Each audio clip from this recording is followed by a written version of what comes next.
Bismillahirrahmanirrahim. Assalamualaikum warahmatullahi wabarakatuh. Baik, di sesi tanya jawab ini kita akan menjawab sebagian pertanyaan yang disampaikan kepada kami. Bagaimana memahami logika larangan Jumatan dan tidak sholat berjamaah di masjid? Hadirin yang dirahmati Allah Subhanahu wa Ta'ala, memang sejak keluarnya fatwa MUI tentang himbauan untuk sementara waktu tidak Jumatan dan tidak sholat berjamaah di masjid, banyak meme-meme yang berseliweran di media sosial yang mengatakan bahwa ngapain kita harus takut sama corona? Takutnya itu hanyalah pada Allah Subhanahu wa Ta'ala semata. Baik, hadirin yang dirahmati Allah, kalimat ini sebenarnya kalimat yang benar. Benar memang kita tidak boleh takut kecuali hanya kepada Allah Subhanahu wa Ta'ala. Tapi di sini kalimat ini benar, tapi konteksnya salah, bukan pada tempatnya.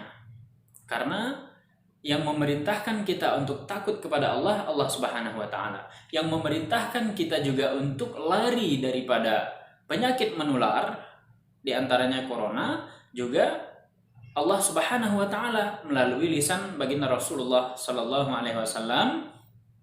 Beliau bersabda, "Larilah kalian dari orang yang terkena penyakit menular sebagaimana kalian lari daripada singa."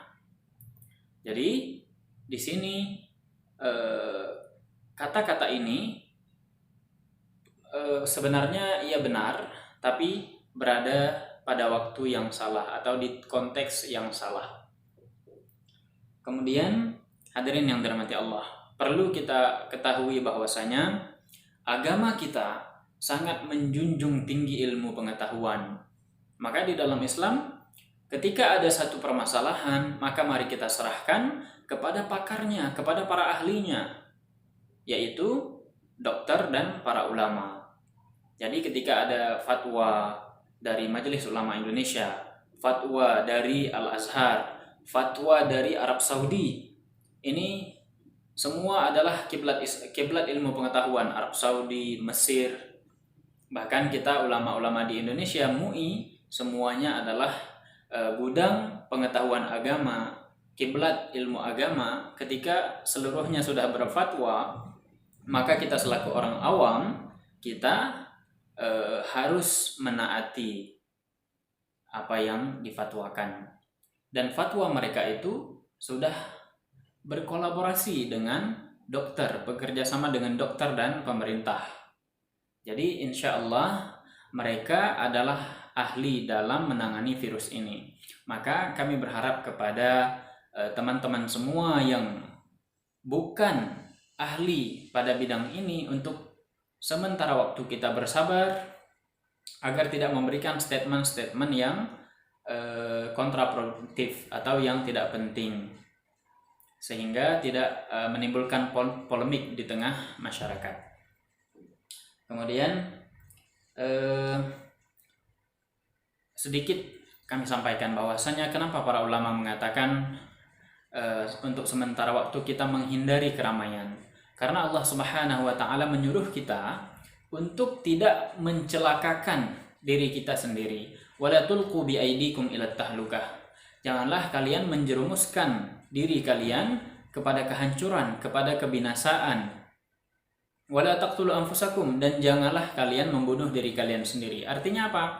Ketika kita berkumpul, ketika kita berada dalam kerumunan, ketika kita bertemu dengan orang yang kita tidak tahu dia sedang barusan pergi dari mana, pulang dari mana, maka ini akan berpotensi untuk mencelakakan diri kita. Ini akan berpotensi memberikan mudarat kepada kita. Maka dalam kaidah usul fiqh dikatakan bahwasanya darul mafasid aula min jalbil masalih. Menolak kemudaratan diutamakan daripada mengambil maslahah atau mengambil manfaat. Memang ketika kita salat berjamaah, kita mendapatkan pahala 27 derajat. Akan tetapi itu sunnah ketika tidak ada wabah, sunnah dalam kondisi aman. Adapun dalam kondisi saat ini, sunnahnya kita adalah berpencar. Kemudian kita jangan terjebak dengan larangan untuk ke masjid. Sebenarnya larangannya bukan untuk larangan datang ke masjid, tapi larangan untuk berkumpul, di mana salat jamaah ataupun salat Jumat adalah salah satu bentuk daripada kita berkumpul atau berkerumun. Dan di sini kita mendapatkan rukhsah atau keringanan untuk sementara waktu tidak melakukan salat Jumat. Kenapa? Agar kita bisa memutus mata rantai daripada penyebaran COVID-19 ini. Dalam sebuah hadis juga Rasulullah SAW mengatakan la darara wa la dirar.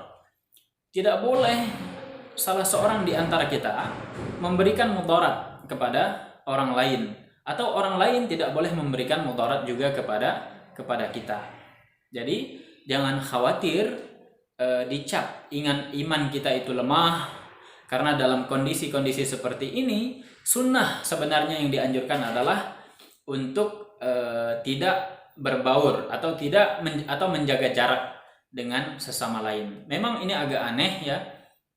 Baru pertama kali kita dalam seumur saya 30 tahun, baru kali ini ada slogan bersatu kita runtuh, bercerai kita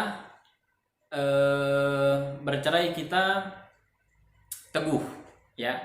Tapi itu harus dimaknai dengan baik. Artinya untuk kondisi-kondisi seperti saat ini, ya kita bisa memahami slogan tersebut, ya. Hadirin sidang jamaah yang dirahmati Allah Subhanahu wa taala.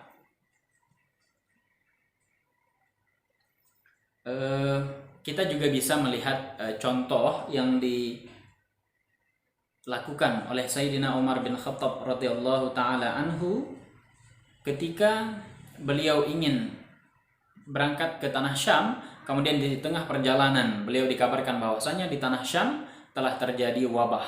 Maka beliau bermusyawarah dengan para sahabat sehingga beliau memutuskan untuk kembali kepada Syam berdasarkan kepada hadis baginda Rasulullah SAW yang mengatakan bahwasanya apabila terjadi wabah di satu tempat, maka janganlah kalian memasuki tempat tersebut.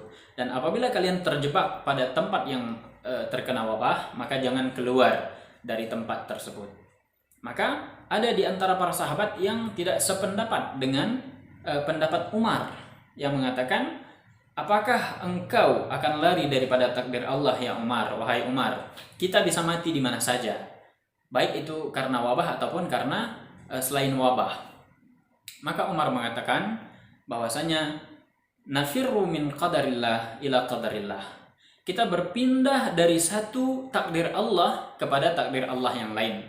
Karena dalam konteks ini kita bisa memilih takdir Allah Subhanahu wa taala.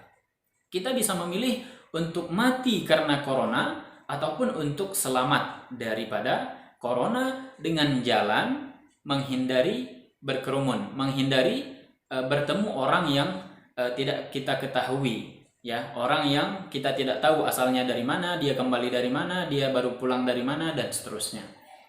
Maka hadirin yang dirahmati Allah, inilah di antara beberapa argumentasi bahwasanya pada saat ini kita disunnahkan untuk sholat di rumah terlebih dahulu sampai nanti kondisi kita kembali normal dan aman.